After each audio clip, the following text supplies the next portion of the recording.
ಭಾರತೀಯ ಚಿತ್ರರಂಗ ಬಹು ವರ್ಷಗಳಿಂದ ಕಾಯುತ್ತಿದ್ದ ಕ್ಷಣ ಕೊನೆಗೂ ಬಂದಿದೆ. ರಾಮಾಯಣ ಚಿತ್ರದ ಟ್ರೈಲರ್ ಬಿಡುಗಡೆಯಾಗಿದ್ದು, ಅದರಲ್ಲಿನ ಯಶ್ ಅವರ ರಾವಣನ ಅವತಾರ ವಿಶ್ವದಾದ್ಯಂತ ಸಿನಿ ಪ್ರಿಯರ ಗಮನ ಸೆಳೆದಿದೆ. ಕೆಲವೇ ಕ್ಷಣಗಳ ಕಾಲ ತೆರೆ ಮೇಲೆ ಕಾಣಿಸಿಕೊಂಡರೂ ಅವರ ಕಣ್ಣುಗಳಲ್ಲಿನ ಕ್ರೌರ್ಯ, ಗಂಭೀರ ವ್ಯಕ್ತಿತ್ವ, ರಾಜಸ ನಡೆ ಮತ್ತು ಭಯ ಹುಟ್ಟಿಸುವ ಪರದೆ ಹಾಜರಾತಿ ಪ್ರೇಕ್ಷಕರನ್ನು ಬೆರಗುಗೊಳಿಸಿದೆ.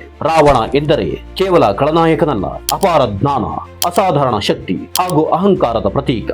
ಆ ಪಾತ್ರವನ್ನು ಯಶ್ ಅತ್ಯಂತ ಪ್ರಭಾವಶಾಲಿಯಾಗಿ ಜೀವಂತಗೊಳಿಸಿದ್ದಾರೆ ಎಂಬ ಅಭಿಪ್ರಾಯಗಳು ಸಾಮಾಜಿಕ ಜಾಲತಾಣಗಳಲ್ಲಿ ಹರಿದಾಡುತ್ತಿವೆ. ಟ್ರೇಲರ್ ಬಿಡುಗಡೆಯಾದ ಕೆಲವೇ ಹೊತ್ತಿನಲ್ಲಿ ಯಶ್ ಅವರ ರಾವಣನ ದೃಶ್ಯಗಳು ವೈರಲ್ ಆಗಿದ್ದು, ಅಭಿಮಾನಿಗಳು ಹಾಗೂ ಸಿನಿ ವಿಶ್ಲೇಷಕರು ಮೆಚ್ಚುಗೆಯ ಮಹಾಪುರವನ್ನೇ ಹರಿಸಿದ್ದಾರೆ. ಹಾಲಿವುಡ್ ಮಟ್ಟದ ದೃಶ್ಯ ವೈಭವ, ಅದ್ಭುತ ಗ್ರಾಫಿಕ್ಸ್, ಹಿನ್ನೆಲೆ ಸಂಗೀತ ಮತ್ತು ಭವ್ಯ ಸೆಟ್ಗಳ ನಡುವೆ ಯಶ್ ಅವರ ರಾವಣನ ಪಾತ್ರ ಟ್ರೈಲರ್ ನಲ್ಲಿ ಪ್ರಮುಖ ಆಕರ್ಷಣೆಯಾಗಿ ಹೊರಹೊಮ್ಮಿದೆ. ಹಲವು ಅಂತಾರಾಷ್ಟ್ರೀಯ ಸಿನಿ ಪುಟಗಳು ಮತ್ತು ವಿದೇಶಿ ಯೂಟ್ಯೂಬ್ ಚಾನೆಲ್ಗಳಲ್ಲೂ ಟ್ರೈಲರ್ ಉತ್ತಮ ಪ್ರತಿಕ್ರಿಯೆ ವ್ಯಕ್ತವಾಗುತ್ತಿದ್ದು, ಭಾರತೀಯ ಪೌರಾಣಿಕ ಕಥೆಯನ್ನು ಜಾಗತಿಕ ಮಟ್ಟದಲ್ಲಿ ಹೊಸ ಆಯಾಮದಲ್ಲಿ ಪರಿಚಯಿಸುವ ಪ್ರಯತ್ನಕ್ಕೆ ಮೆಚ್ಚುಗೆ ವ್ಯಕ್ತವಾಗಿದೆ.